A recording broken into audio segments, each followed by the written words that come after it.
What's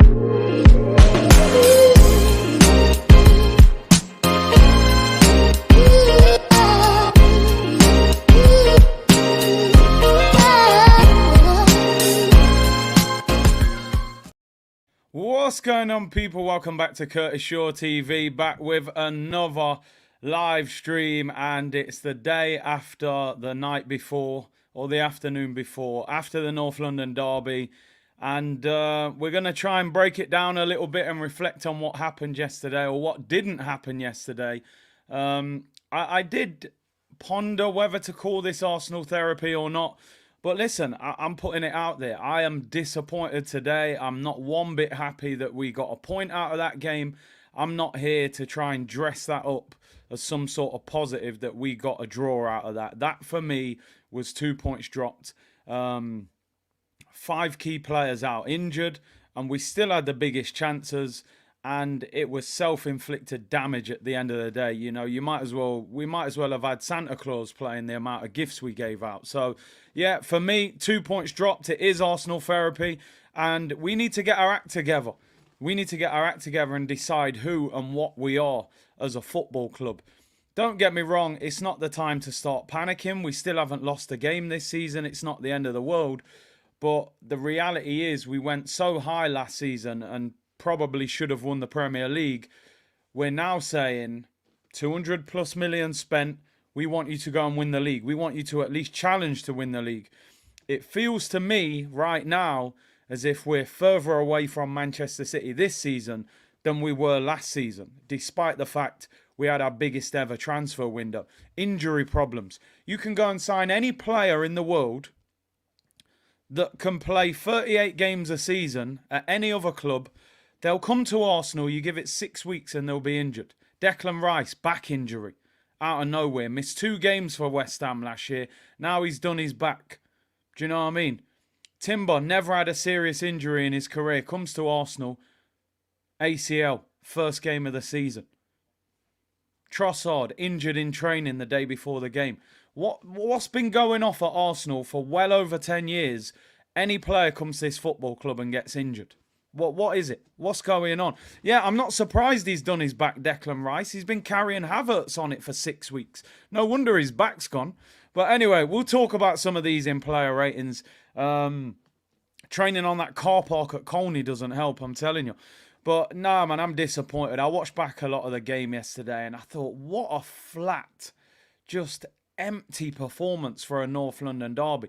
We let Tottenham come to our mum's house yesterday and walk in on our cream carpet with muddy shoes. They came in and they did whatever they wanted to do. They went in the fridge, they drank our favourite juice, and they walked on the cream carpet with muddy shoes. They had no manners, and we just let them do it. I never saw anyone get clattered in a tackle. I didn't see a shoot. I didn't see nothing happening in that team. I just saw players just like, okay, what's going on here? So North London, oh, what the hell was that? Got Bissouma treating us like the year 7s and he's the year 11, taking our lunch money off us. Havertz tried to go shoulder to shoulder with Sarr. He was roly-polying over the pitch. Weak, soft performance yesterday. Absolutely weak. Sometimes you turn up, you play a game of football and it just doesn't happen for you, but you leave everything on the pitch. And sometimes you have to accept that as a fan, you know. It happens. They tried, they gave everything, they weren't good enough. I didn't see a team fighting and running through brick walls. I never seen anyone clatter Bissouma yesterday. I seen Maddison spin Saka like he wasn't even there. I never seen one player go and lay one on Maddison yesterday while he was just doing what he wanted on our pitch. Someone should have clattered him. Lay him down, let him know it's a North London derby. We were weak yesterday. You cannot turn up for a game of that magnitude and have passengers. We had passengers galore yesterday. There was a number of them, and we're going to talk about them in player ratings. Moises says Robbie gave Nketiah a 7, Nketiah a 6, Havertz a 7, and Arteta a 7. Don't worry, these player ratings, they won't be for the faint-hearted. That's what I'm saying, people. Other channels are available. You know, some of these players will not be happy with their player ratings today because we had too many passengers. Yeah, the dart throwing got me a little bit yesterday as well. You know, they're trolling me. I'm doing dart celebrations of, you know, Saka copying Madison, and 30 seconds later, Jorginho's match fixing, you know, having about 20 touches on the ball and costs us a goal, and Son slots it in. So you've even got me trolled. I'm telling you now, they need to check Jorginho's betting account, because that was an absolute disgrace what he did yesterday. 5 touches on the ball when he had 3 passes on, and he loses the ball, and then he's running like he's got a caravan on his back. 27 pace on FIFA. I've seen a double-decker bus turn around quicker than Jorginho. What the hell did we sign that guy for? When is this football club going to learn? Don't buy anybody from Chelsea.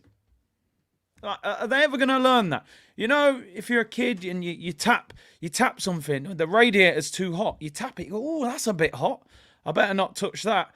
We then go and lay our hand flat on it and end up with 3rd-degree burns on our hands. This club just don't learn. I don't understand. You went to Chelsea. William Gallas. Shocking. Man ended up crying on the pitch at Birmingham. Right? William Gallas. Benayoun comes in. I mean, on loan wasn't the end of the world, but it never really benefited us in any way, did it? Who else did we get? We got David Luiz. He actually was one of the better ones, but still wasn't good enough. Willian on a free, probably the most expensive and worst free transfer ever. And doing, you know, Salt Bay in Dubai. Then they go and top it off and say, you know, it's like Sub-Zero in Mortal Kombat, you know, and they freeze you. And it's like, finish him. You know, we've been frozen since Willian, and now they finished us off. 65 million for Havertz. Havertz looking like one of the worst signings that I have ever seen at Arsenal. Give him time. You've got an agenda. He needs to settle in. Nah, bun that. He is, at this moment in time, one of the worst signings I have ever seen at Arsenal. Considering the amount of money, the club that he's come from. They're calling him James Bond this morning. 007. James Bond. No goals, no assists in 7 games. 65 million. I got Madison spinning us around on the pitch. 40 million, we could have bought him. Horrendous. Peter Cech as well. I mean, don't get me started on that pensioner. Absolute old man. He actually wasn't that bad, but come on. And what did he do when he left Arsenal? Went straight back to Chelsea. Agent check. And then you throw Jorginho in there just to mix it up. I mean, can we get bantered anymore, possibly, by Chelsea? They signed Olivier Giroud, who did well for them, and Ashley Cole, probably the best left back in Premier League history. But if I speak, you know, some people will be offended. That's why I just drop bombs on Twitter and then turn it off. But anyway, let's get into it, people. James Bond, Kai Havertz. That 7 could turn into anything, by the way. I've got no confidence that a goal is on the horizon for Kai Havertz, by the way. It doesn't feel like we're getting any closer. So thanks a lot. 65 million on James Bond. But anyway, we move. Welcome to Arsenal Therapy. Kyle says, behave Spurs whenever winning that game. Did we ever look like winning? I know we were ahead twice, but a shot where Romero guides it into his own net, that's going to be an own goal. And a penalty where Romero handballs it. So really, the Arsenal man of the match should be Romero. Scores an own goal, then handballs it. We got 2 lucky goals, really. Carl says, Nketiah played 104 minutes. I like to inspire people if I can on this channel. Information and entertainment. I once said on this channel, if Alex Runarsson can earn £45,000 a week as a professional goalkeeper, anything is possible. If Saeed Kolasinac, a glorified doorman, can earn £100,000 a week for 4 years at Arsenal, anything is possible. Wake up and start chasing them dreams. If Eddie Nketiah can get 104 minutes in a North London derby playing like he played yesterday, like a greyhound from Walthamstow dog track, then any damn thing is possible. Chase the dreams. How the hell did he stay on that pitch for 104 minutes yesterday? Running around, doing absolutely nothing.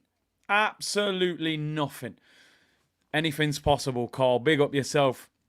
Big up Fitzjoseph. A diabolical performance from Arteta to the players. Just looking at how on earth Eddie played 90 minutes and Havertz and Jorginho, abysmal.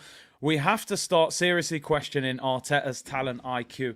Listen, gets credit for his Odegaards, his Declan Rice, them ones there, them kind of side. Gabriel. But on the flip side, Alex Renarson, Pablo Mari, Cedric, do you know what I mean? Kai Havertz. Some of these signings have been appalling. Willian as well. There's been some absolute stinkers. Big up Fitz. Fitz, you know Fitz don't mess around with his words. He lets the clip off.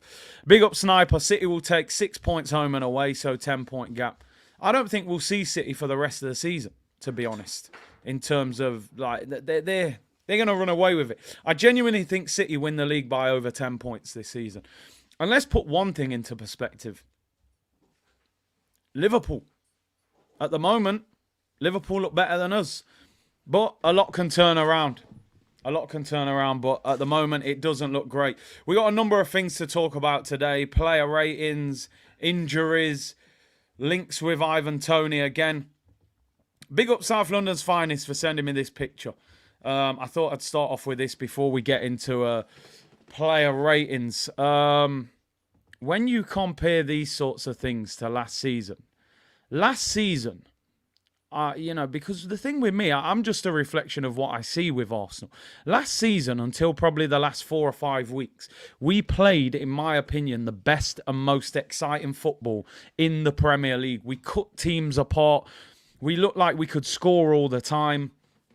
The cohesion was there. Everybody understood what they was doing. You knew what our best team was. Odegaard in the attacking midfield role with Xhaka and Partey. It was Jesus, Saka, Martinelli. The back four picked itself. The goalkeeper picked itself. Everybody understood what was happening. Now, I get it. You need to be able to throw a curveball every now and then. Towards the end of last season, we got predictable. That's what you sign squad depth players for. He spends 210 million. This year, Arteta looks like he doesn't know what team to pick. He looks like he turns up and picks names out of a hat. Shall I go Havertz? Shall I go Fabio Vieira? Shall I play David Raya? Shall I play Ramsdale? Shall I play Eddie? Shall I play Jesus, Trossard, Martinelli, blah, blah. He ain't got a clue what's happening. Every time I edit my green screen, sometimes I think, right, I'll try and guess the team before he picks it. Every time he picks it, something's changed. And I tell you what has happened again, people. Right here, right now. Again, he's trying to copy Pep Guardiola. I've said it before and I've said it again. You can't beat Pep doing what Pep does. He's the master. It's Mr. Miyagi. You've got to put your own spin on it. Klopp beat Pep doing his own thing. You can have similarities in the style, but you can't do what he does. So last season, we were a little bit more solid in midfield. Xhaka could drop in next to Thomas Partey, have a double pivot. Odegaard was in front. But what he's tried to do this year is say, okay, I'll do what Pep did. And Pep's just won the treble doing it. Bernardo Silva and De Bruyne as attacking midfielders. Rodri as a lone six. And Stones drops in inverted to become the second midfielder next to Rodri. So what he said this year is, right, I'm going to change things. I'm going to use Zinchenko as the inverted midfielder to go and sit next to Declan Rice. And then I will use Fabio Vieira or Havertz next to Odegaard to do what Bernardo and Kevin De Bruyne were doing. But there's one problem, my friend. That's all well and good. That all sounds great. Yeah, that sounds like it can work. But let me tell you something. Kai Havertz is not Bernardo Silva. And Martin Odegaard, I'm a big fan of Odegaard, but Martin Odegaard, you're not Kevin De Bruyne, bro. And Gabriel Jesus is not Haaland. So copying the blueprint of what has won for Manchester City is not going to work for Arsenal because the talent level is not the same. So the only way you're going to outdo this Manchester City team is to create your own style, your own philosophy, and do something that goes against what they do. Why do you think you can watch Man City play? I watched Man City play Sheffield United the other week. Sheffield United lost 8-0 yesterday to Newcastle. Manchester City were struggling to beat Sheffield United, right? Because Sheffield United made life difficult for them. They got players behind the ball. When we go and play Man City, it looks like the easiest game of the season for them. And I always think, hang on a minute. I saw Brentford come here and beat them a few weeks ago. This was last season. Or Everton. Give them a difficult time. When they play us, especially at the Etihad, they wipe the floor with us. Because we're trying to do what they do. So it's easy. Oh, you're trying to do what I do, but I'm way better than you at it. So you have no possible way of defeating me. So Arteta's got to change things. Look at these stats. Premier League this season, big chances created 13, 12th in the league we're ranked. Big chances scored, 5 goals, 8th in the league. Big chances missed, 8 big chances missed, 9th in the league. Expected goals, 11.4, 8th in the league. Shot conversion rate, 12%, 8th in the league. Not one Premier League ranking above 8th in the league in attacking stats. We are not creating enough chances. We are not scoring enough chances. We are not even missing enough chances. We are not good enough. Our whole attack has been messed up by this change of philosophy.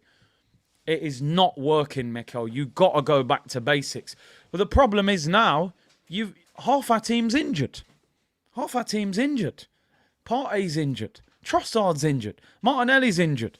Declan Rice got a back injury now. How long's he going to be out for? We saw Saliba, his back injury that apparently wasn't that big, kept him out for 3 months. This is a problem. This is a big problem. And listen, some people don't like the facts, but I'm here to talk truth, people. Let's make it quite clear at this moment in time.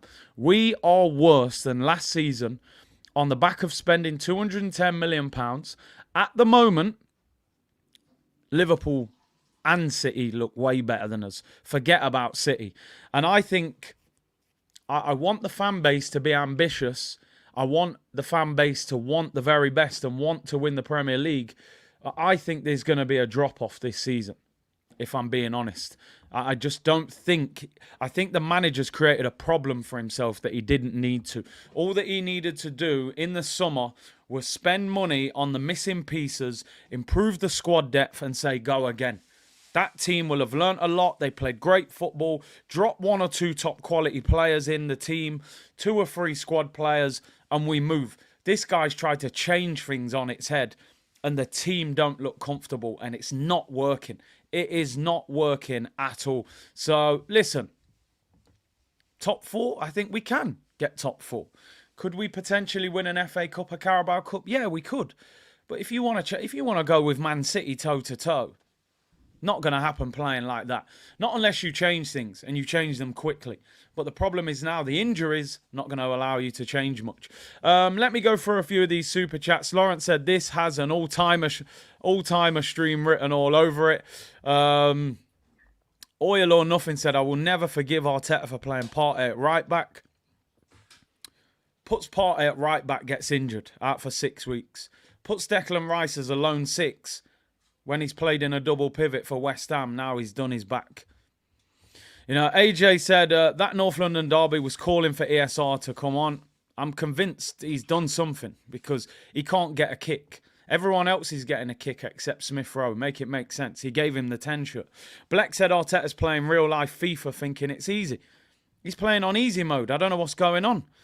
Brio said, I saw prime Arteta ball, but he has us fasting after cooking last season. He knows recipes, but doesn't want to trust one when it works. Why 43 recipes, Big C? Restaurants, big menus are confusing for everyone. Yeah, you go in the restaurant and the menu's got 15 pages on it. You don't know what to order. You want a nice, simple menu. 1 page, nice and neat. All right, I'll go for that. Yeah, give me that. Too much. 43 formations, 43 systems. The players look confused, people. The players look confused. It's like trying to do GCSEs in a nursery. You know, they haven't got a clue what you're talking about. They're only 4 years old. You're trying to explain algebra. Yeah, it doesn't make no sense. Cliff said, yes, we looked good last year. We were clinical against lesser teams. Also because the better teams had slow starts to the season. Once the better teams woke up, we were sussed and brown bread, says Cliff. Listen, this is a big season for this manager. As you all know, and I say it quite openly and I don't hide from the fact, I'm still in that minority of people who are still not fully convinced by this manager. I'm more than willing for him to do well, and I gave him his praise for last season, right? I gave him his praise for last season. I didn't expect a title race and he provided one. But I still believe we should have won the Premier League. But top managers have to deal with 3 games every 7 days. right? Midweek weekend, rotate the squad. How are you at spending big money? Every manager wants to spend big money, but when you get that big money, you've got to be able to show that I know how to handle it. Because right now, 65 million on Kai Havertz looks like the worst signing in the Premier League. It could change. He might look like a world beater in 6 weeks. But at the moment, it's stinking out the place. With great pressure comes great expectation. And at the moment, the fan base have great expectation because we got so close to winning the league. Can this manager deal with 3 games a week, £200 million windows? Expectation. That's the difference between your Mourinho's when he was at his best, your Ancelotti's, your Klopps, your Peps, your Wenger's, your Ferguson's. That great pressure, they knew how to handle it. So, you know, it's interesting. But listen, big up to everyone locked in. Nearly 2,000 of you already in here. Big up Ramiz Mohammed for becoming a new member. And big up to all of you. Make sure you like the video. Thank you for the great numbers yesterday. I think we hit 3,000 likes as well. LZ said, most overrated manager ever, got the same amount of trophies as Brendan Rodgers after spending 700 million. Listen, well, people, a lot of us are laughing at Ten Hag. He won a trophy and got top 4 in his first season, right? It took this manager 4 years to get top 4 after spending $750 million. You know, Brendan Rodgers won an FA Cup at Leicester. We've got to do better. Some of his decisions yesterday were diabolical. Absolutely diabolical. And this one, Golazzo, big up yourself. Why the hell did Gabriel Jesus get taken off and you left Eddie Nketiah on the pitch when you need a goal? I mean, those kind of decisions are just outrageous. I said before, and listen, anybody who is convinced that Arteta is the right man, don't take this to heart. I said before, there's the potential that this could happen. It may not. He may turn it around. Brendan went in at Liverpool. Brendan Rodgers. He created an exciting, explosive Liverpool team. Suarez, Sterling, Sturridge. I remember him smashing us 5-1 at Anfield. And he couldn't quite win the league. He finished second. He created that system. And then it was like, do you know what? He's built something, but he can't get that team over the finish line. He's not a winner. He's a builder, but he's not a winner. They went, right, Jurgen Klopp, he knows how to win. He'll finish the job from here. Now, my worry has always been, is Arteta to us what Brendan was at Liverpool? You can play exciting football. You can build a team. You're good when there's not as much pressure. But when the pressure really kicks in, you're not going to get us over the finish line. I don't know. We will see. I'm not writing him off, but I'm not liking the way we've started the season. So we will see. We will see. Listen, I'm not saying you get rid of him now. I'm saying you've got to start putting the spotlight on him and seeing if he really is that guy. People sing his name, but I want to see trophies now. I've had enough of all the talk, all the formations, all the process, all the transmitting. You've spent £700 million, mate. I expect this team to start winning things. Right, let's talk about yesterday's game. I'm sorry that we even have to. What I like, though, is the fact that we drew a game 2-2 without playing well, and we're fuming about it. I said the other day, would you take Onana from Everton? And 90% of you said you don't want him. And I said, well done to the community, because the expectation's getting higher. So now players that you would have taken 6 months ago, you're going, no, we can do better than that. I don't want him. I want Barella. I want Tchouaméni. I want a top quality player. So now we've drawn 2 all at home to Tottenham, and we're fuming. And that's good, because I'm not happy with that. 2 years ago, we might have gone, you know, it's a point, we keep going. Nah. You can't turn up in a North London derby and play like that and make those kind of decisions that you made. Look at the stats. Like I said, they walked in our mum's house with dirty trainers on a cream carpet and just dirtied up the house and drank our favourite juice out of the fridge. How dare they come to our ground, 54% possession at the Emirates? Tottenham! Not Man City, you know, not Real Madrid, not Bayern Munich. Tottenham Hotspur, Nando's FC, came to our house and had 54% possession. Same amount of shots, 13 each. They completed more passes. Their pass accuracy was better. That performance was horrible. We made Basuma yesterday looked like one of the best DMs in the world for yesterday. A player that we should have signed. A player that was on social media putting up pictures of Arsenal when he was at Brighton. And we let him go to Tottenham for £35 million. James Maddison. I mean, it was like prime Michael Jackson on a dance floor, moonwalking around our team yesterday. He looked like Iniesta yesterday against us, dancing around us. We did his celebration. I did his celebration. They're trolling me online, throwing darts.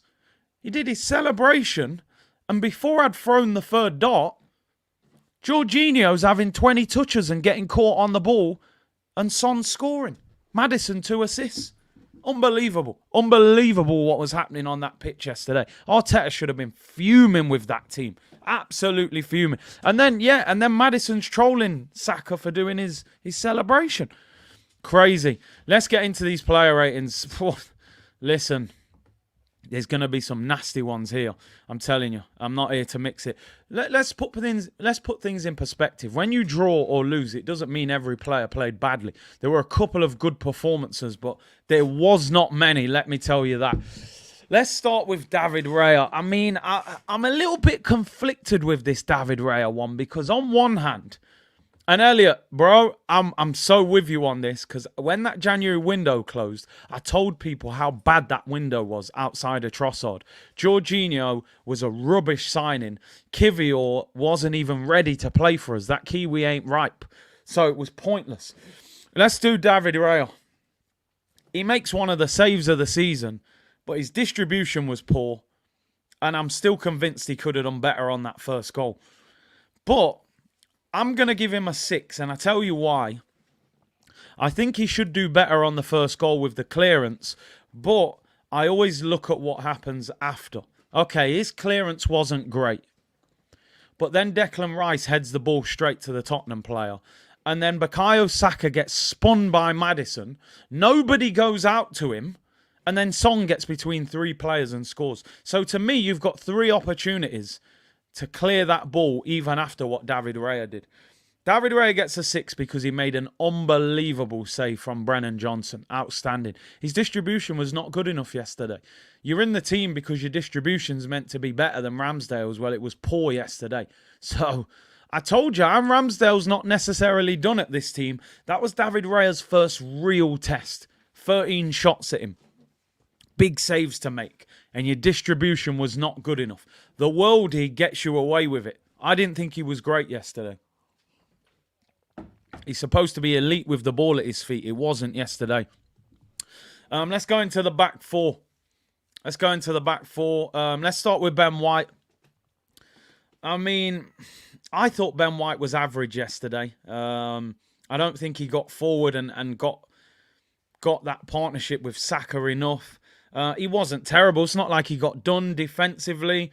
But I just didn't think he was that good. I think Ben White has certain games where I look at him and I go, is he really a right back? I still think sometimes you need a genuine right back there. And Saliba looks like at times he's frustrated with him.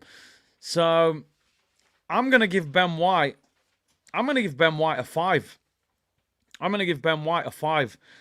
Look, Saka gets spun by Maddison on the right-hand side. Where's Ben White? Where's the right back behind him? How many times did he... There was a time he got on the overlap of Saka. Odegaard gives it him. He kicks it straight to the goalkeeper. I didn't think he was very good yesterday. And the first goal, I thought, I didn't think he was that good. I didn't. Marbella settings, man. Maybe the suntan machine made him dizzy. He'd been on the sunbed all night. He looked like Joey Essex on the pitch yesterday, I'm telling you. Wasn't a great performance, so I give Ben White a 5. Let's go to Zinchenko. I thought Zinny did okay against Kulusevski, but, he got into midfield. He didn't really make much happen. He played simple passes. I'll probably give Zinny a 6. If he's going to invert, when you invert, you've got to do more. You've got to get on the ball and make something happen. He didn't really make a lot happen. Ben did win the penalty for the handball, but I'll give him a 5.5 then. That's the best I'll give him. I still would like to see a more proactive fullback at the club as competition and rotation. Sometimes Ben White looks like a centre-back playing right-back. I'll give Zinchenko a 6. He was okay. I don't think he got troubled that much. And second half, you're trying to invert, and you've got a pensioner next to you in Jorginho, so it was never really going to happen. So Zinny gets a 6. Let's go to the two centre-backs. Gabriel, I thought, was all right. I thought Gabriel was okay yesterday. I thought both centre-backs were all right. I thought the problems really came down the sides. Both goals came from mistakes, really, from Arsenal. I thought Gabriel was all right. I'll give Gabriel a 7. Won his headers. There was a time in the second half where Porro laid it across and Son would have had a tap in and he cleared it. So I'll give Gabriel a 7 out of 10. Let's go to William Saliba. Saliba, for me, probably man of the match yesterday. I'll give Saliba 8 out of 10. The amount of clearances that he made yesterday. And I don't usually give defenders high ratings when you've conceded 2 goals. I thought Saliba was the only player that really looked like he was fired up for it in that back four. Gabriel was decent as well. But how is... Saliba looks like at times he's carrying our back four.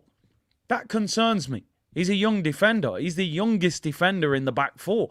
He's the only one, really. I mean, Gabriel was good as well, but he looks like he's carrying that back foot. What was Ben White doing yesterday? Where was his leadership qualities as an experienced player? Where was Zinchenko's leadership skills yesterday? Saliba's carrying that defence. No wonder he did his back last season as well. Now, don't get me wrong, he wasn't perfect yesterday. A couple of times he did lose the ball. First goal, maybe he could have blocked that shot from Son as well, so he wasn't perfect. Make no mistake about that. But, you know, the best defender, again, too much responsibility on him at times. It's a good job he signed that contract, honestly. Let's go into midfield. I'll start with Declan Rice because he only played 45 minutes. But I'm going to put it out there. I don't think Declan Rice was great yesterday. I've given Declan Rice an 8 in probably the last 3 or 4 games. I thought Decker's was average yesterday. Now, I put some of that blame and responsibility down to the manager.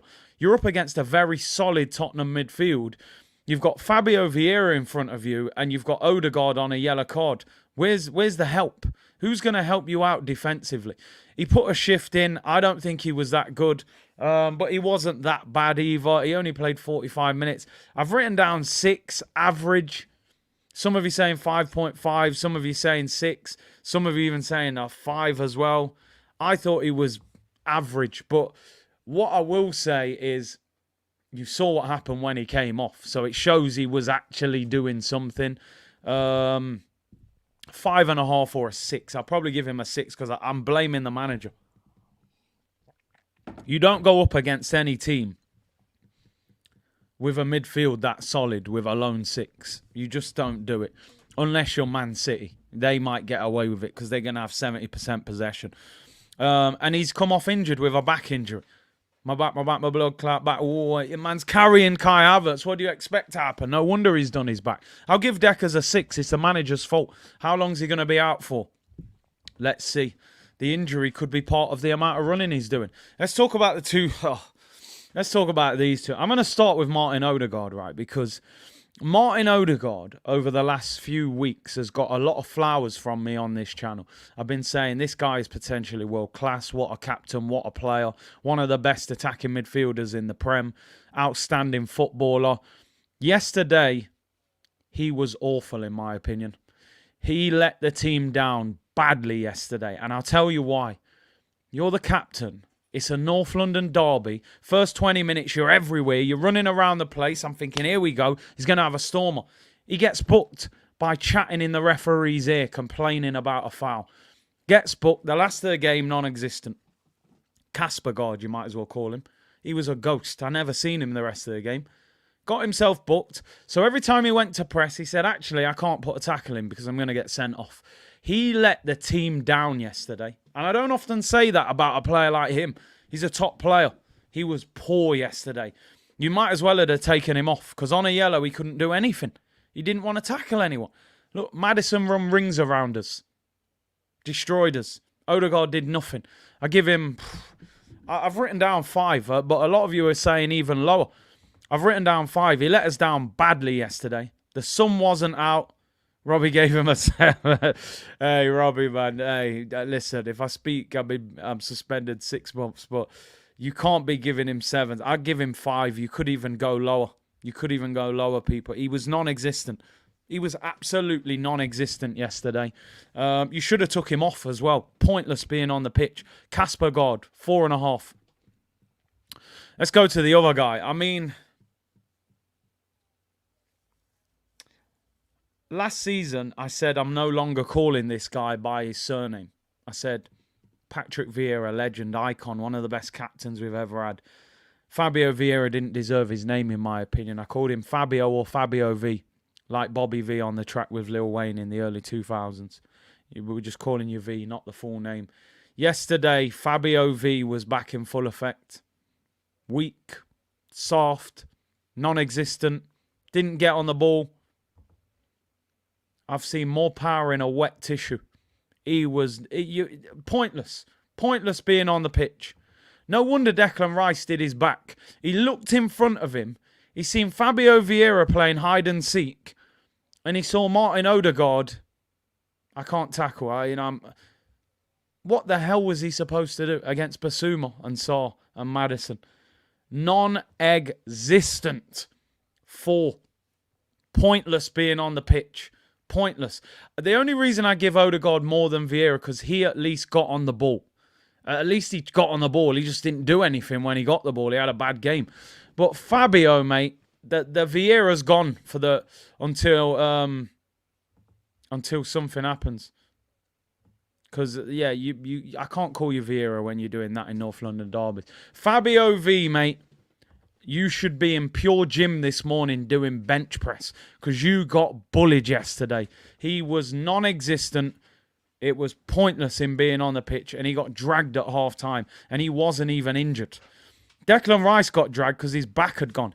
This guy got dragged because he was non-existent. He was playing hide and seek in a North London derby. You know what? He's so slim, he could probably hide behind the corner flag. You wouldn't see him. Awful yesterday. Pointless being on the pitch. Let's go into the front three. I mean, yes. Oh. Do you know what? I had a feeling before this game started that this wasn't going to go well. But I tried to, transmit, as Arteta said. I tried to transmit positivity. I'm going to create a scenario for everyone in the chat. I want you to let me know. We're going to do a little riddle here. It's very simple. Very, very simple. One of your biggest games of the season, right? North London derby at home. Your best striker, who's just had one of his best games up front for you 3 days before, right? I'll tell you what I'll do. I'll put him out wide on the left. I'll put Gabriel Jesus on the left and see how he does out there as a winger. How about we try that? See how that goes. And then he ends up taking him off. And he misses an unbelievably big chance. Let's see how that goes. And I tell you why I'm going to put my best striker out on the left, right? Because his stepson, Edward, needs to play. Because guess what, people? He trains well. You don't see what Eddie does in training, is what he says to us. You don't see it. The work rate. The consistency. That boy deserves game time. He's even got a song. Your defense is in trouble when Eddie's in the room. I mean, what defense is in trouble when Eddie's in the room? An under-7s team playing on a Sunday morning possibly, but not elite Premier League defences when Eddie's in the room. So I just want to know what anybody thinks about that. Maybe they'll play Haaland left wing against us. Maybe Pep's told him he's going to play strikers out wide now. So I want to say a big thank you to Mikel Arteta for playing our best striker at left wing, whilst playing Eddie and Nketiah through the middle to do absolutely nothing. That decision didn't quite work out as we expected, did it? By the way, Reece Nelson, left winger, new contract, £100,000 a week. Left winger, I repeat, doesn't start left wing. Emile Smith-Rowe, who plays left wing, left midfield. Number 10 shirt, new contract, full England international, Euro under 21 winger. doesn't play left wing either. But let's not worry about it. Let's not let facts get in the way of things here. So Mikel, you had an absolute shocker. Let's talk about Gabriel Jesus left wing. Ran up and down, ran his socks off. Few good runs at Romero. But the finish is, I'm in agony watching him miss that chance. Honestly, it's like having indigestion watching him miss that chance. How on earth does Gabriel Jesus miss the target? How does he miss the target? Even if the keeper tips that wide, how on earth does Gabriel Jesus miss the target? I honestly think we win the game if he scores that 2-0. I think we win the game. How does he miss the target from there? You've pressed him. You've won the ball. You've smashed it over the bar. I'm a big fan of Gabriel Jesus. I genuinely am. I'm a big fan of him. And I always say I'm not here to praise work rate. So even though he worked his socks off, I got to give him a 5 because you can't miss that. You can't miss that. Haaland don't miss that. Kane don't miss that. Ivan Toney don't miss that. At the minimum, the keeper's got to tip that wide. And he gets dragged. I'm giving him a 5. He shouldn't have played left wing. It's ridiculous that he played left wing. But the miss is brutal. Absolutely brutal. And I'm loving the fact, because I've been saying this for so long. I've been dropping bombs on Twitter and people argue with me. Ian Wright goes on Match of the Day yesterday, we need a striker. Okay. I was saying all last season we need a striker. But oh no, your defence is in trouble when Eddie's in the room. Oh, is it? Is it really? Now everyone, Piers Morgan, we need a striker. Ian Wright, we need a striker. Gary Neville, I think Arsenal need a striker. Yeah, I've been saying that for 12 months. I had these little trolls in the comments. Oh, you're out of order. You got an agenda against Eddie. He did all right when Jesus was injured and blah, blah, blah. Yeah, we do need a striker. We've needed a striker for a while, by the way. We haven't had a prolific goal scorer since Aubameyang left. Let's just say it as it is. Gabriel Jesus is a fantastic footballer. He's not a fantastic goal scorer. That is the problem. But it is what it is. It's not the first time we've seen this manager put a striker out wide. He did the same thing with Aubameyang. I've said before, the kryptonite for Mikel Arteta is strikers since he's been at this club. Aubameyang got worse under Arteta. Lacazette got worse under Arteta. Jesus hasn't got any better under Arteta. Eddie is the same Eddie. Balogun, he got rid of him. What striker has thrived in a Mikel Arteta system? There isn't one. There isn't one that has thrived under that guy's system. Let's talk about the striker of yesterday. If you can call him a striker. And people go, you got an agenda. Nah, no agenda. I got no agenda against any player that plays for Arsenal Football Club. Because we want them to do the best they can. Then in turn, we get the bragging rights on a Monday morning. I'm just here to speak facts, people. Facts and opinions. Eddie Nketiah is not good enough to play for Arsenal Football Club. It's quite simple. There's no agenda. I'm sure he's a cool guy. He came through the system. He trains well. He's a boyhood Arsenal fan. He got in the England squad. Great. Pat on the back. Well done. And I'm happy for you, bro. Young brother making 100 bags a week at Arsenal. Do your thing, bro. I'm pleased for you. But you might need to go and earn that 100 bags at Crystal Palace or West Ham or Brentford. Eddie ain't good enough for Arsenal. He'll get you the odd tap in and do a phone call celebration. Call me. No, we can't call you, bro. Your phone's ran out of battery. You got no credit. 1 minute remaining. He's not good enough. Watch him. How can you watch Eddie and tell me he's good enough to play for Arsenal? He's not. He is not good enough to play for Arsenal. Runs around, works hard. Nice celebration. Eddie. He's got a bit, the fans like him. But he's not good enough. He's not good enough. Sell him. Just sell him and move on. Acknowledge all the good times Eddie's given us. Well, I don't know what good times Eddie has given us.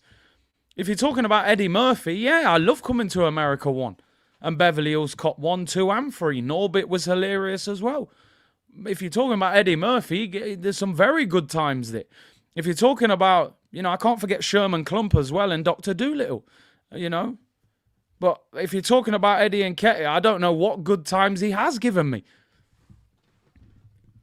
You're right. Shamak was better than Eddie. It's serious times here, people. I ain't here to cap.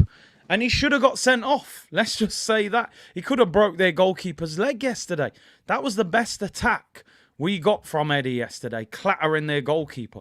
He should have got sent off, by the way. It might have done us a favour if he got sent off, to be honest. So I'm not here to mix it, people. Eddie gets a 3 out of 10. Horrendous performance. Eddie was shocking yesterday. Shocking. Did nothing. Did absolutely nothing. And the reason I'm marking him below Fabio Vieira, who I also thought was horrendous. Fabio got 45 minutes. So Fabio could turn around and go, bro, I only got 45 minutes. This guy got 104 minutes to do something and did nothing. Honestly, you're right, Rowan. Danny Welbeck was better than Eddie. Eddie is a B-Tech Danny Welbeck. And we were happy to get rid of Welbeck. Say no more. Bukayo Saka. Let's talk about Bukayo. Bukayo's performance was a bit mix and match, but what I have to give Bukayo credit for, whatever we think, is we don't score yesterday if it's not for him. And what disappointed me about Saka yesterday is you get Destiny booked in the first half. I'm thinking it's going to be a long afternoon for you, bro. You're on a yellow card in the first half against Saka. You're getting subbed off or sent off. Second half, I never saw Saka trouble that guy. I never saw him trouble him. Disappointing. Did he get the ball enough? I don't know. The first goal as well. I'm not blaming him for the goal, but you can't let Maddison spin you like that, bro. You can't, man. You're quicker than him. Got absolutely spun. I'm going to give him a 7. I think after Saliba is our best player. First goal comes from him. I think it's been given as an own goal, but it was his shot. And the penalty was calm. The goalkeeper's pointing to the right. He's like, bro, I'll just slap that down the middle. So Saka deserves a lot of credit, right? He was our only attacking player that had any end product yesterday. Got taken off, which tells you how tired he was. He deserves a 7. And I think he's being mismanaged. I've said it before and I've said it again. They're saying that Saka's carrying this Achilles injury. I can tell you now, and I said this before on a stream, a physio said to me 2 of the worst injuries you can ever get in football is 1, doing your ACL, which Timber has done, because you basically have to rebuild your whole knee. And the second one, he said, always used to say, was snapping your Achilles is one of the worst. Back of your foot, it's very fragile, and it's one of them injuries. If it goes once, it can go again, can go again. This guy has got a long-term Achilles problem, and we are running him into the ground week after week after week. Do you ever see Saka come off the pitch at the end of a game looking like he's still got energy? He looks burnt out every single game he plays. He's played like 80 games in a row. Never gets a rest. Just runs the guy into the ground. Rotate him. Give him a chance to have a break. You're giving £100,000 a week contracts to players that you don't even trust. It doesn't make sense. What was the point of keeping Nelson if you don't ever play the guy? Saka, honestly, he just all the time looks burnt. All the time he's limping off the pitch. He gets kicked. He's got to be careful. Honestly, that injury is a major concern. They need to look. He should not be starting on Wednesday against Brentford in the Carabao Cup. He definitely should be on the bench.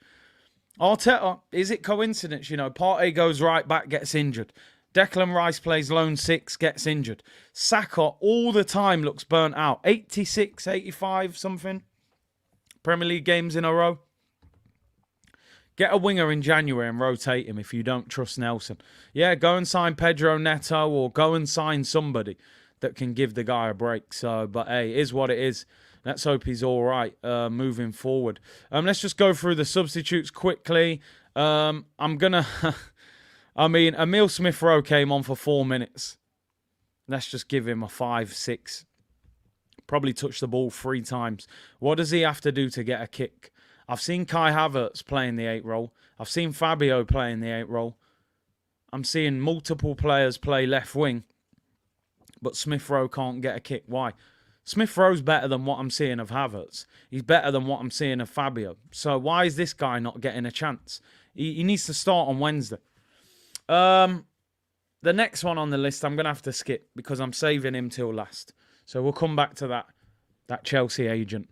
Reece Nelson came on late. He gets a standard 6 as well. He's got to start running at his fullback more as well. He came on late, but didn't run at the defender enough. And I saw Arteta moaning at him, as if he was saying, bro, I've brought you on to run at that left back and you ain't ran at him once. Let's talk about this guy. I've saved the best till last, but the best till last is the pensioner from Chelsea. We're going to quickly talk about, at the moment, one of the worst signings in the history of Arsenal Football Club. From Chelsea again, by the way. Thank you very much, Chelsea, for frauding us. He comes on at half-time. He does nothing. He gets barged to the floor, does roly-polies on the floor. Yeah, I have seen the clip, that one of him trying to shoulder barge who barged him to the floor and made him roll over twice. He then gets booked and gets a yellow card. The ball breaks to him on the edge of the penalty area. Chests it down, one bounce on his left foot. He's left-footed. He's volleying it. I can see the moment. Kai Havertz, straight off the left foot, top corner, winning goal, celebrates in front of the North Bank. He's made it. He's the man. Now we're going to see him kick into gear.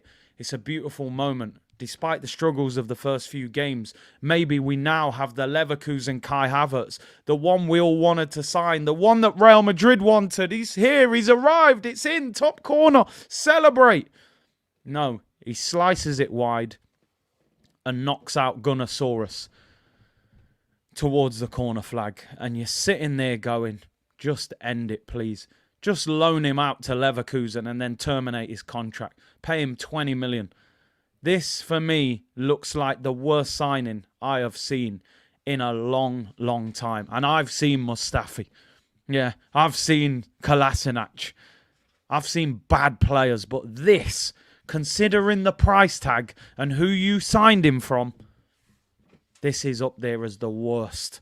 Yeah, in 6 months' time, we might be having a different conversation and saying he's a good player. But at the moment, this signing stinks. This is horrendous. What a terrible signing. I'm giving him a 2. What did he do when he came on? What did he do? He did nothing. He rolled around on the floor. He's horrible to watch. The most passive footballer I have ever seen at Arsenal. Ever. Passive should be his middle name. Kai Passive Havertz. Kai Passive Havertz. Pace? No. Strength? No. Skill? No. Shooting ability? No. Passing? No. 65 million? Yes. It's got to be a tax write-off. Maybe they had a big tax bill they had to spend some money to balance the books. I've got one bit of advice for anybody at Chelsea, anybody at Arsenal. Edu said in America that Arsenal watch fan channels. So if anybody from Arsenal is watching this channel, I mean, you might have turned off by now from the things that I'm saying. Don't ever buy a player from Chelsea again. It's quite simple. You've tried, you've been burnt, and you've been burnt. It doesn't work. Unless you're getting Reece James or someone like that, forget about it. The fact that Mikel Arteta signed him over Maddison is one of the worst transfer decisions that I have ever seen. Ever. Ever. Horrendous.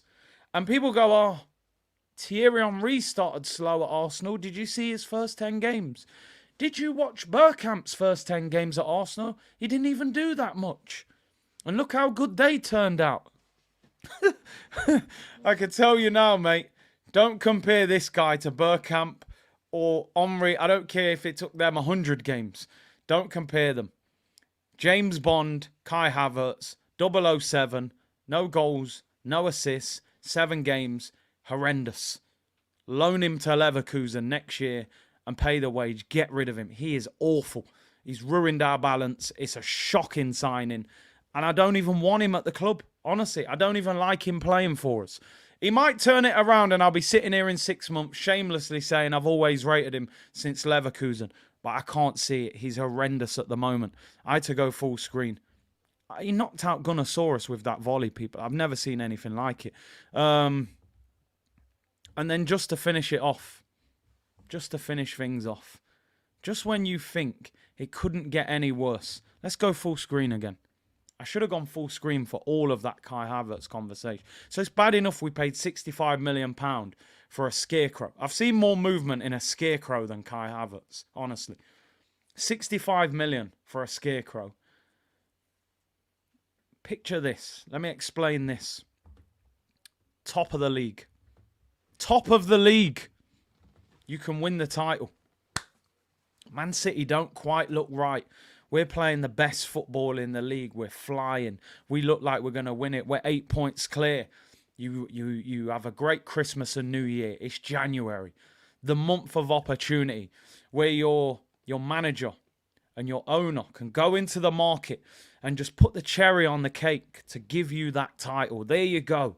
Go and finish it off. Win the league. We approach the January window. Dreams of Caicedo and bids.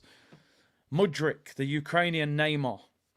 We're being linked with all these players. Vlahovic was even being linked again. Trossard, fair enough, good signing. Respect that one. You sign an unknown centre-back from Poland who we've never heard of, who apparently isn't ready to play first-team football in the Premier League. So basically a pointless signing. Might be good in 3 years, but right now that Kiwi is not ripe. So that, he was ducking down on his debut, didn't even want to head the ball. So that's a write-off. Caicedo's putting out statements on social media. I've got 10 brothers and sisters. I need the money. I was raised in poverty. I need to feed my family. Let me go to Arsenal, please. And instead of breaking the bank and getting Caicedo and winning the title, the first title in 2 decades, we go to Chelsea on a Thursday afternoon and we make a phone call and we say, listen, you got any rubbish that needs taking out? Anything, any recycling rubbish?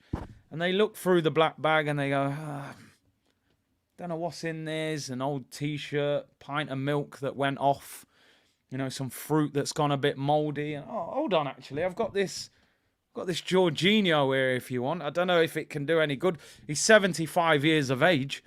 He was nominated for a Ballon d'Or about 10 years ago when he was decent, when Kante did all his running. I tell you what, because you're my mate, Edu, just call it 12 million between friends. Yeah, I'll take that. 12 million, jeez. Right, I tell you, I will dress this up in the PR department. He was nominated for a Ballon d'Or in 2017. He's won the Euros with Italy. He won the Europa League with Chelsea against us in Baku. In Baku, where we had one of our worst European nights ever, he was on the opposite team celebrating and trolling us. And we signed him to play for us. I want to know, is there a police officer at the Emirates today? Because there should be a full investigation into match fixing on what I saw on that pitch yesterday. I need to see betting accounts of what I saw yesterday from Jorginho. I need to see it. I'm convinced he had a Chelsea shirt on underneath that Arsenal shirt. What on earth did that guy do yesterday for that second goal? Can somebody tell me that's not match fixing?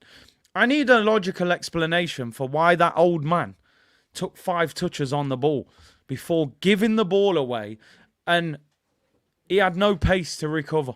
He might as well have jogged backwards. He'd have got there quicker. I need to know.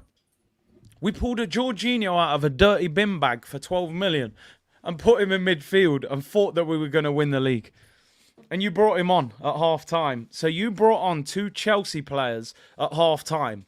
Havertz was basically a scarecrow and Jorginho was match fixing in midfield. It's a 0.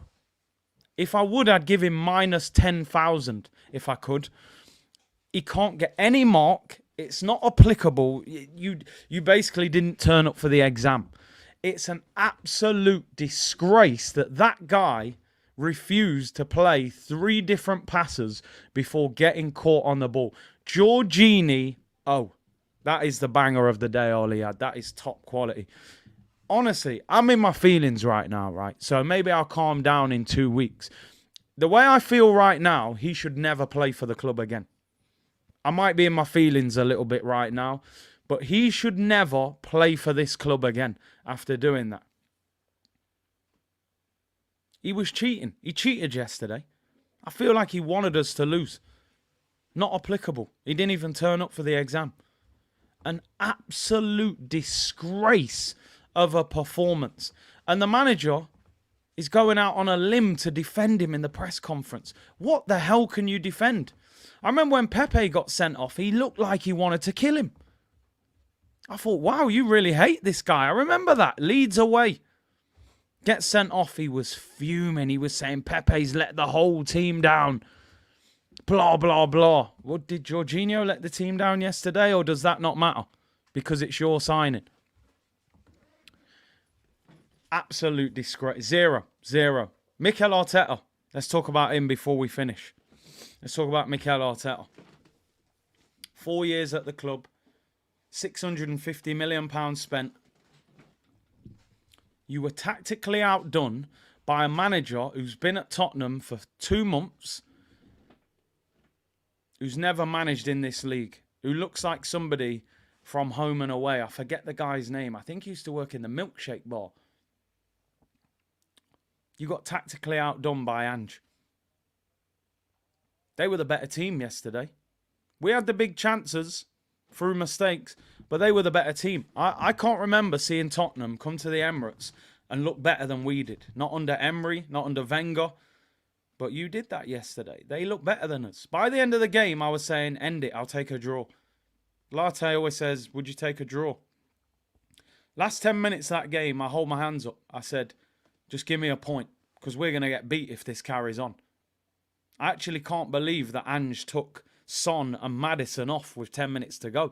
I think that was a mistake. Man said we got out. I'm telling you now, it was crazy. It was absolutely crazy. Mikel played Nketiah through the middle, Jesus left wing. That is a horrendous decision. You bring on Havertz and Jorginho, who do their best to lose you the game. Horrendous decision. You bring on Smith Rowe for 4 minutes. Horrendous. I give him a 2 out of 10. That's the best I can do. I was tempted to say 1 out of 10. We got away with one yesterday. He gets a 2 out of 10. Some of you giving him zeros. It was a shocker. It was an absolute shocker from him. People saying he's been outdone by a kangaroo. He jumped all over him yesterday, I'm telling you. Hey, but don't worry though. Because we love redemption in the Arsenal fan base. All is forgiven, Jorginho. He's given us a nice statement. Don't worry about the match fixing or the fact he tried his best to throw the game away. He said some nice things. So maybe these nice words will forgive everything. Here we go. Jorginho. A painful mistake today, but seeing how everyone reacted after it to support and lift me up, my teammates, coaches, staff, and the fans, it gives me even more motivation to work harder because all of you deserve my best version. Thank you so much for the support, Arsenal family. Oh, ain't that sweet? Ain't that nice? Poor Jorginho. He's lovely, him, isn't he? Really lovely guy. Oh, don't worry, Jorginho. We forgive you, mate. Yeah, we deserve the best version of you, do we? I tell you what, mate. Let me give you my response. Because not everybody will feel like this. I tell you my response, Jorginho. Put that shirt down in your display picture. Go to your locker. Clear it out. Put it all in your bag. Jump in your car, which I'm sure is a very nice car. You're a multimillionaire. Jump in your Ferrari or your Lamborghini Urus and go back to Stamford Bridge. And go there. And put that blue shirt on. And don't ever come back to the Emirates again. That, for me, that's my support as my fan today. That's my best version of myself supporting you. Go back to the bridge and be their problem. Because I don't believe you should be playing for Arsenal. We shouldn't have signed you. You're not going to get any better. You're 31, 32. They sold you because they knew you was done. There was no more Kante to do your running. So go back to the bridge. And whilst you're there, SLD, you're right. Put Kai Havertz in the passenger seat. and take him back as well. Because I'm not interested in anything you're saying here. Nothing.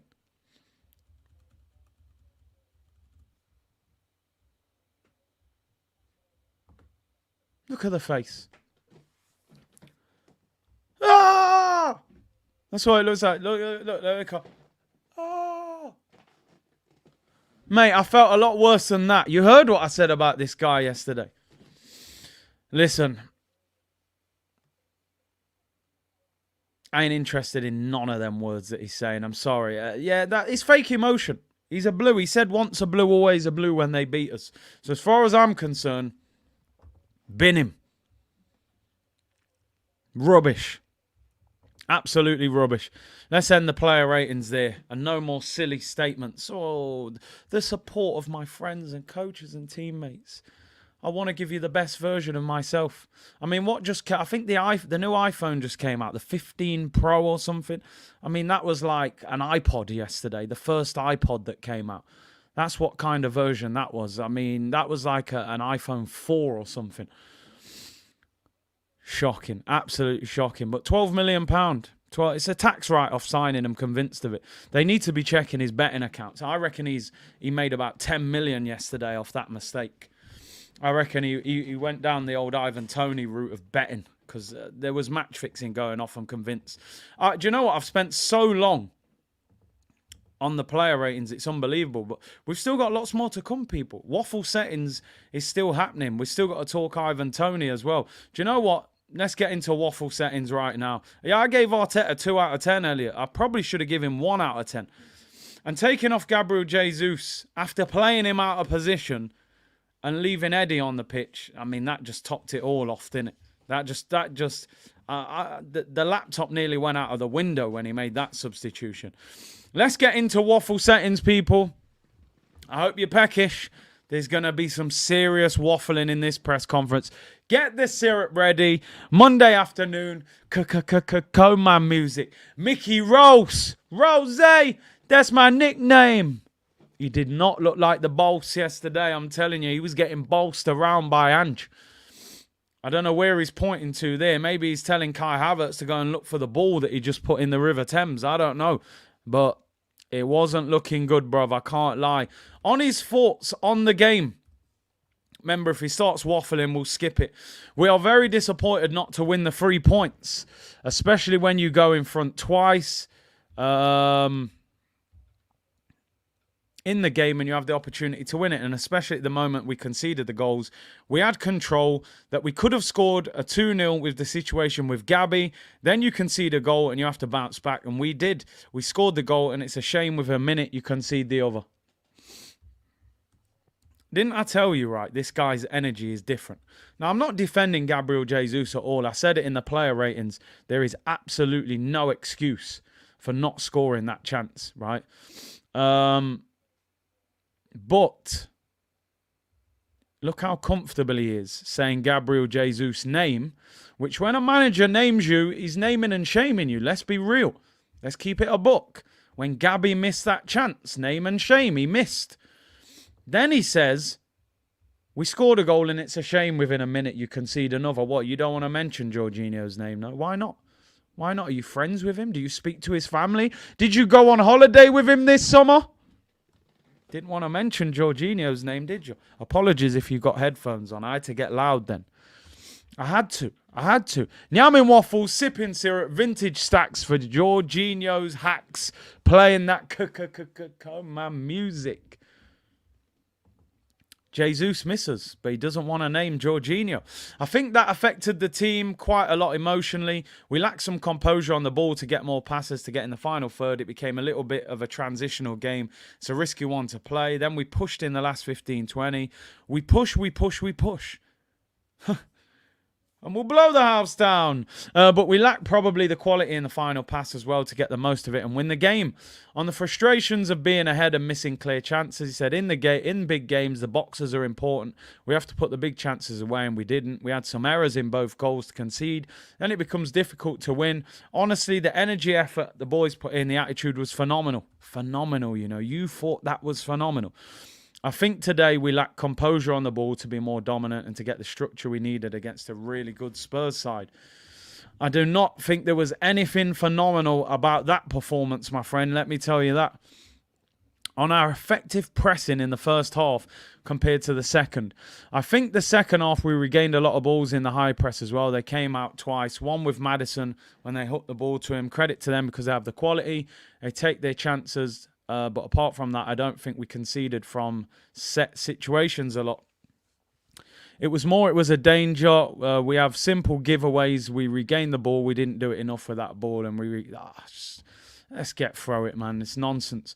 On Declan Rice's injury, he had some discomfort in his back. He was telling us during the first half that he wasn't comfortable. When we assessed him at half-time, he couldn't continue. So we had to change. Of course he has to change, mate. He's carrying our midfield around. Of course his back's going to be mashed up. Listen, all we can do at the moment is hope that's not serious. Because with no Thomas Partey, how is this midfield possibly going to survive? No Rice and no Partey. Who are you going to play in midfield? Jorginho and El Neni? Like, just ain't going to work, is it? It's not going to happen, people. So we'll have to see. People saying Sami Mokbel has just done an article regarding injuries. Ash, I just saw something you put.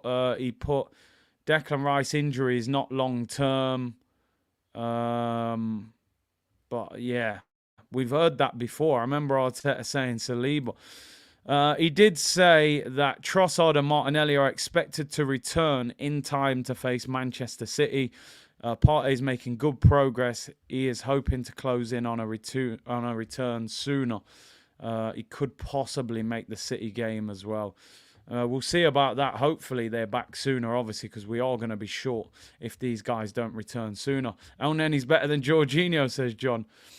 Fabio being taken off was weird. Didn't Saliba have a back injury that wasn't serious? Exactly. And we didn't see him for months. On Fabio Vieira's situation, he said Fabio wasn't injured. That was a tactical decision. Even he didn't call him Fabio Vieira. I told you, the surname's got to be removed for now. Until further notice. On the injuries that the squad has suffered, it was already a test today because we missed 5 big players. But it's what we have. We need to give trust and opportunities to the other ones. We have a game every 3 days. That's the level we have to show. On the opposition being title contenders. Oh, come on, man. What kind of question is that? You might as well ask him about Mbappe. Tottenham are not title contenders. He said, I think they're a really good side, really well coached. You can feel the spirit. 6 games is too early to discuss what we're going to do. On if Rice will be out long term, he said, hopefully not. We have to assess him. It's strange that a player like him has to come off because he wasn't uncomfortable. Hopefully not, but we'll see. On if playing midweek led us to be a bit leggy, he said, I don't know. We finished the game strong. We were dominant. We were playing well in their third and they couldn't get out. There were moments that we played super hype. And in these derbies, the stage, the atmosphere and the energy to play and to play at the same pace. When you don't have the ball, when you get it back, we lack the composure to be more dangerous because we could have been. Let me just go through some of these super chats because they're mounting up a bit and people are saying you've missed them. And I can also see there's a question about Jorginho and I can see the first answer. And I'm going to need a break after that if it goes anything like it looks. Young Gunner said, when Arteta didn't have his 11, I said give him time. Now he has most of his players he must deliver. Unacceptable. The manager is playing Monopoly. Right now he's locked up in jail. Do not pass go. This is his team. Kyle says Ben White left Saka out to dry with Maddison. Yeah, I said that in the player ratings. If your right winger gets turned, where the hell is your right back? I never saw him. Big up Kyle as well. Big up Mist. He said, who should Arteta have gotten instead of Havertz? Well, you could have just got James Maddison for a start. That would have been a lot better. Listen, for £65 million, you could have got a far better player than him. 10 times better. I honestly would have rather kept Granit Xhaka than Havertz, and that's saying something. SG said our team is in trouble when Arteta is in the room. I'm with you on that. I'm with you. I'm worried, man. Do you like his post on Instagram? So touching. Oh, said why always me? I mean, we got into the Jorginho post. It was so sweet it could make you throw up. That's what I'll say about that one, people. Alfred, nobody wants to say it, so I will. I don't see where Raya's kicking is better than Ramsdale. Ramsdale's best strength is 1v1. He saves that Son's second goal. Oh. I think it's a decent finish. But then if Raya's biggest strength is his distribution and his distribution starts to drop, you're sort of saying, well, what is he bringing to the table that is better? I don't know. It's not necessarily over for Ramsdale. Time will tell. Big up Alfred. LV said, you're fixed on this match fixer, bro. I'm telling you, check the betting accounts. I've never seen anything like that. It's like he was waiting to get caught. It was crazy. Big up LV. Canadian Gooner, we need Ange at Arsenal. Arteta isn't good. We don't want Ange. But Arteta, man, I've got question marks over him. I can't lie. Gunner for life. Worst thing is our derby is about passion. They're from Chelsea. I would have played Smith Rowe and Reece. They knew what it meant. Exactly. Did it really mean that much to a Chelsea player? Their derby was against Fulham. Do you know what I mean? Did they really care that much? Big up Gunner life. Big up Abby, member for 20 months. Big C, missed the last 3 matches. Submitted to Mount Kilimanjaro. Hey, big up yourself, man. Big up. Good luck, man. Big up Abby in the chat. Member for 20 months. Khalil, sack this manager. 4 years into the process. We're still talking about a weak bench. When does the process end? When do we start winning titles? Khalil, I've said it before. They said, trust the process. I said, what is the process? Nobody has ever been able to answer that question. The process should end with us winning the league. I don't know when we win the league under this manager. I don't believe we ever win the title with Arteta as manager. I've said it before and I'll say it again. But maybe I can be proved wrong. S. Ronnie said, tell us how you really feel. You know me, people. Information and entertainment, you know. And the information was what I felt, you know. Big up S. Ronnie. Big up Abdi Ghani, man. Thanks for all the great content. Thanks for all the great content, Big C. A belated happy birthday to Cruz. C Unit. Big up yourself. Thank you to everyone for the birthday well wishes for Cruz yesterday. Really appreciate that. Big up Glenn, who said, I don't know how you do this, Curtis. I'm still in shock with Jorginho. Bro, I wouldn't let him try. I'd make him train with the under 23s today. Not that he's under 23. He might be under 23 pace on FIFA. But, oh God, I can't believe what he did. An experienced Italian international doing that in midfield a minute after we've scored is unforgivable. But, you know, you can see by the next answer, the manager's going to tell us how much he loves him. Bleck said if Arteta got fired, which club would hire him and become successful? Even if it's a La Liga or Bundesliga or Serie A, I feel like he's reached his limit. I think he gets a mid-table team somewhere else. I think he ends up at somebody average. Athletic Bilbao or Mallorca or something. I don't know. But, you know, time will tell. LV said Brendan Rodgers' comparison starting to reveal itself. Can only take this team so far. Seeing how the season is panning out, that winter window last season will forever be his and the club's stain and his biggest sin. We could have won the league. We signed Kivior and Jorginho. Wasn't enough. Law said match fixing 100%. Eddie and Havertz get a 0. Shocking. Absolutely shocking. Both of them. Big up to you. And T. Irvin, did we miss Ramsdale's Ishhausery? Maybe. You know, he did well against Tottenham last year as well. Everton would hire him. He's a legend up there. He probably would end up at Everton. Arsenal fans were trying to justify signing Jorginho. He is rubbish. Right, let's get through this. I can't believe what this guy's about to say. Look at the energy, how different it is compared to Gabriel Jesus missing a chance.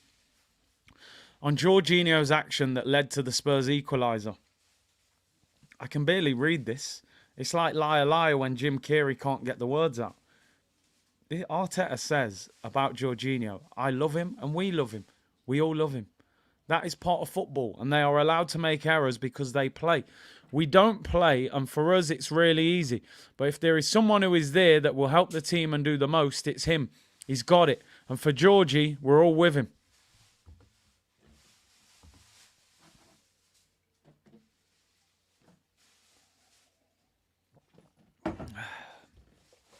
I mean, we? Which we, bro? We ain't all with him. We want him back at the bridge. Look at the energy. Look at the difference in energy. Experienced midfielder losing the ball. But, oh, well, he tried. And he's there and he's... Nonsense. Allowed to make errors. Yeah, everyone makes errors, mate, but that was unforgivable. The energy's so different when it's one of his favourites, and it's so different. On there being a 4-point difference between us and Man City, we are not thinking about this. We're trying to win our games. We've tried to win the game again today, and we didn't manage that for very obvious reasons. That's it, and we have to improve. Oh, that's it. We just have to improve.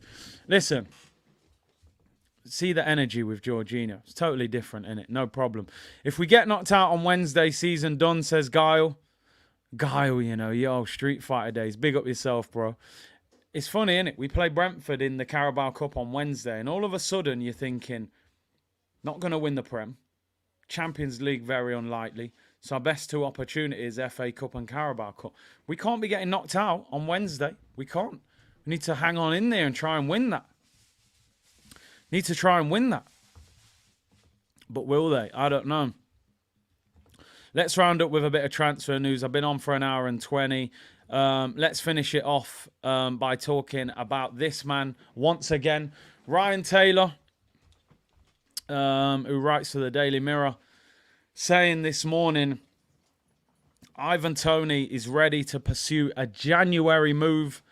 Arsenal are among the teams exploring a deal for him. I've read the whole article. I've got to be honest, it's more opinion-based than factual in terms of the Arsenal link. He's saying, you know, Arsenal were interested in signing him in the summer and he's still on their list for a potential January move. It's believed Chelsea are very much interested in him as well. The problem is Chelsea, more often than not, will offer more money and more wages. Are Arsenal prepared to, you know, be ruthless? Last January, a ruthless Arsenal would have got Caicedo and could have won the title. But they weren't prepared to blow up the transfer market, so they took the easy option and bought Jorginho. If Chelsea want to go to war with us in January, you've got to be prepared to win that battle, which means you might overpay for him. Like I said, the rumours are 60, 70 million to get it done. 18 months left on his deal. They've got to get somebody big, somebody high quality through the door in January just to give us an opportunity. Whether that happens or not, whether we're prepared to be that ambitious, time will tell. We weren't last January, so let's see if we're prepared to do it again. The Cone Man said, how dare you criticise me? I'm the manager, mate. It wouldn't surprise me if Arteta was in it. You know, it wouldn't surprise me. 43 different formations. Listen, I've said it before and I'll say it again. I'm like a broken record. I know not all of you agree. Some of you think we should be going for Osimhen. And I've said before, of course I'd take Victor Osimhen. You know, be stupid not to take Victor Osimhen. Victor Osimhen, I don't think you can get out of Napoli in January. I think it's an end of the season job. And he'll cost you 120, 30, 40 million. 130, 140 million.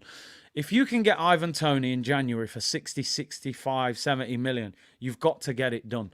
Even if that means, for me, you give them Eddie Nketiah and cash. Because I think Brentford would actually take Eddie Nketiah. You sell it as he's 24, he's coming from Arsenal, he's been in the England squad. If you lose Toney, you're going to need a striker. Go and offer them 45 million and Eddie Nketiah. If they don't want him, go and offer them the 60 million. If Chelsea want him, you've got to be prepared to go for war. This is my argument when people say... People's argument for Arsenal not signing Caicedo in January was, oh, but what do you want Arsenal to do, Curtis? They offered 70 million for him. They couldn't get him. Brighton wouldn't sell him. No, Brighton wouldn't sell him at 70 million. They would have sold him at a particular number. It's Brighton. They can't say no. Southampton, oh, we don't want to sell Van Dijk to Liverpool. Even if you offer 50, 60 million, you won't get him. They went, all right, how about 75? They went, sold, he's yours. Southampton, they know where they are in the food chain. If we'd have got to 80, 85 million, Caicedo would have joined Arsenal in January. Simple as that. Money talks. There's a food chain in the Premier League. We're meant to be one of the teams near the top, but we're soft in the market. Oh, we'll give you 70. Oh, no, we don't want 70. Don't ruin the relationship with Brighton. Okay, we'll back off. We'll back off then and be friends with you. But we don't get a player that we really need.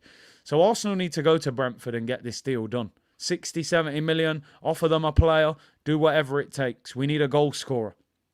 We need a goal scorer. Simple as that. He wants to join Arsenal. He said it. He's saying it publicly in interviews. What more do you want the guy to do?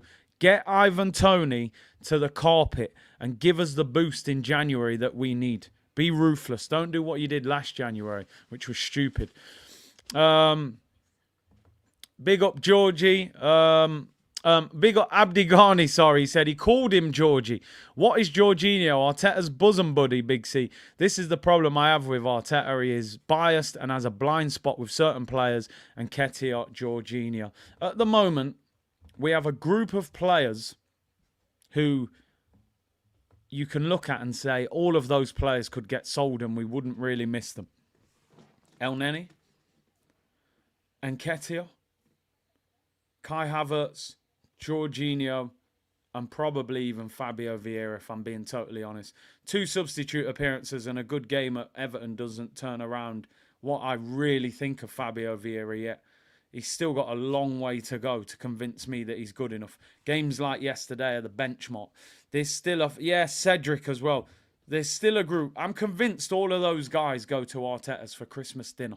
I'm convinced. Cedric, Elneny, Jorginho, Havertz, and Nketiah. These guys are having Christmas dinner at Arteta's house. They must. He's too close. He's too friendly with them.